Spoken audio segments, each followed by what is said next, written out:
Welcome to this Absolute Basics tutorial on using the BBC microbit. I recommend that you do some of the early steps that you're about to see whilst you're distributing the microbits around the class so that workstations have time to catch up, log in and do various other bits and pieces that may be required. So without further ado, we will get ourselves onto the BBC website.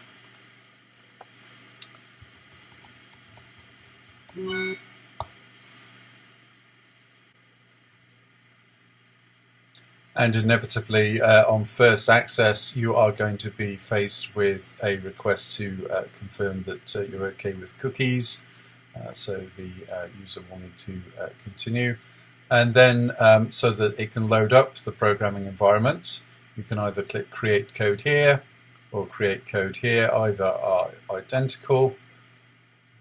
Presents you with the various different programming environments that are available.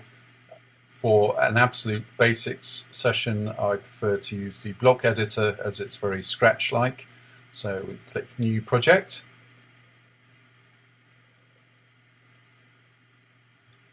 And then that gets all loaded up.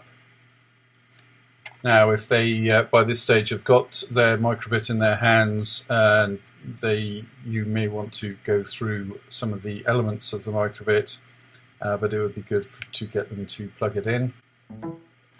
And you can see down here that there's just a little bit of device driver software to be set up. I haven't come across a workstation that hasn't been able to do all of this automatically in the background. However, your mileage may vary depending on your particular virtual network if you use Citrix or similar. And you can see that Windows Explorer is flashing away here because it's now recognized the microbit as a flash drive. We'll just move that to one side for now. You may wish to then introduce the students to the various different hardware functions, and there's facilities that are on the microbit, the 25 LEDs, the 2 push buttons, the reset button on the back, and the various different chips that are available. There is a separate video that covers that for you. As an absolute starting point, sort of the very basics, we go with basic, and then we will click show string, and you can sort of move it to wherever it suits you, and you could change it to your name, which very amusingly for my code clubbers, they actually put your name when I meant Nick. And if you press run, that will then show it on the simulator.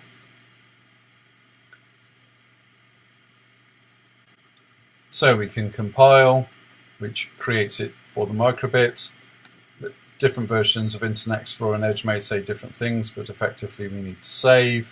And at this point we could either view downloads and then just click the download link and we can see it, or alternatively, if we just close those away, the other natural route is Windows Explorer, and then click on downloads. And programming or downloading it to the microbit is as simple as dragging and dropping it on.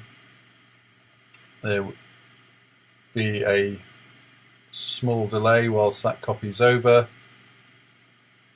and then the microbit will automatically eject itself, and then it will remount, so it just comes back. You can just click the close box, and then it will start displaying the string that the student has typed in here. If they wish to have it replay, then the reset button can be pressed. That's on the back of the microbit, and then that will run that again. And that is the starter for 10. If they want to change the name of the script, they could change it to my first script, and then they can go back into their list of scripts, so you can see my first script that we've got here, and they can move on to the next task. So if we create code and we use the block editor, That will take us back to where we were before. I'm going to use one of the different input blocks to trigger our script, the on button A pressed. Then we are going to get the microbit to display a number, and you can see how it sort of drops in and auto-magically expands, and you get that sort of little yellow that tells us that it is accepting it sort of jigsaw piece style. And then we can take one of the other input blocks. I'm going to use temperature, and we just drop that on again, jigsaw puzzle style, very scratch-like.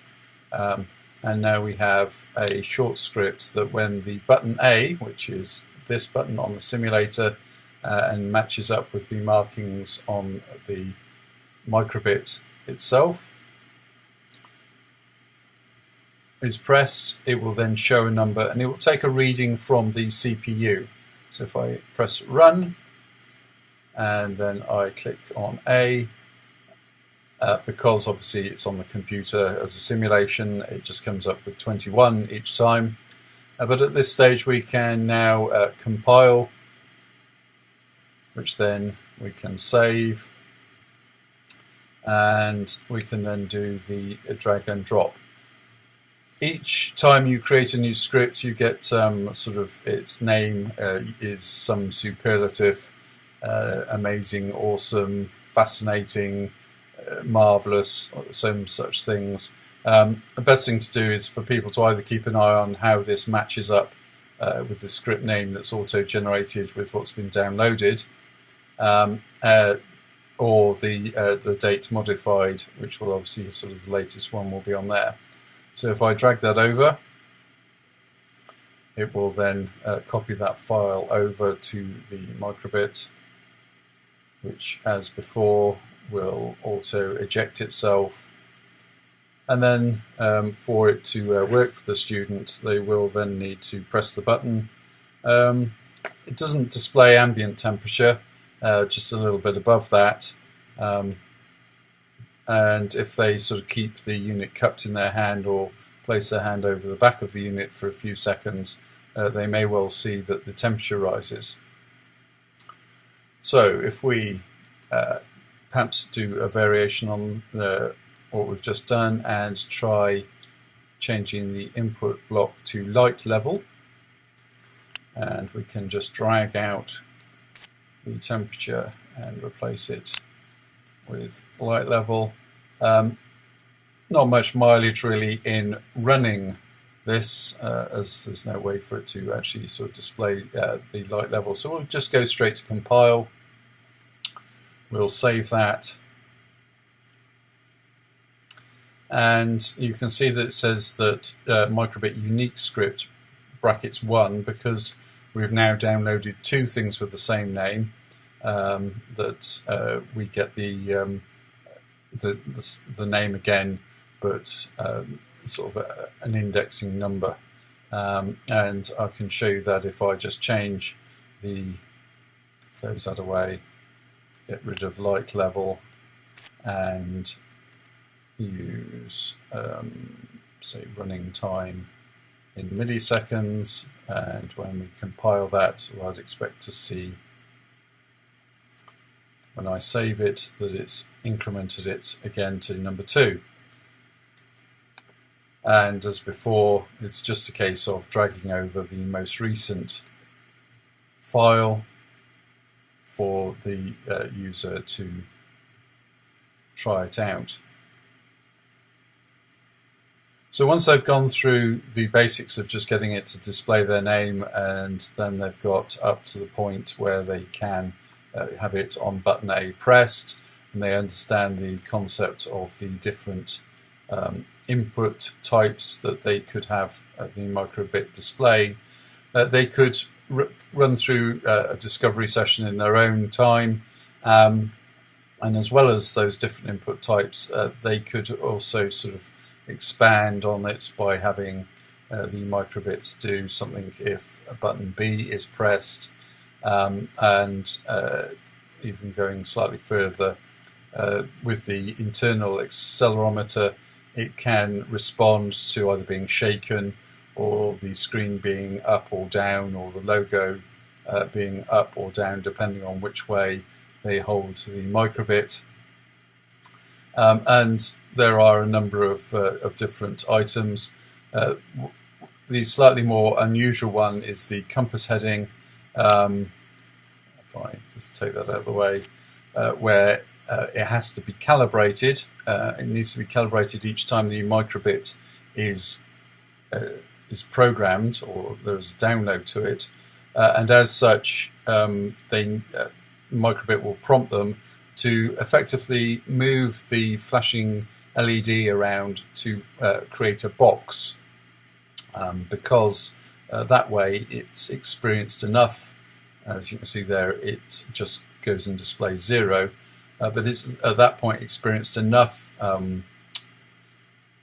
magnetic force that it then has a better idea which way north is, and is is remarkably sensitive, but entirely feasible to have the USB lead that's plugged in the top pointing at 0 degrees, and it's also quite an interesting discovery session for people to think about points of the compass and where things are laid out. So I've found in practice that depending on the group size and how cooperative they're feeling, that this is a good 45 minutes worth of activity, with the ending largely being a sort of self-run. As ever, the young ladies tend to be a little bit reluctant to just dive in and try things out. I've had a microbit now for 6 weeks. I'm an electronics engineer. I've done stuff to a microbit that I'm sure BBC never had in mind, and I still have 3 fully working ones.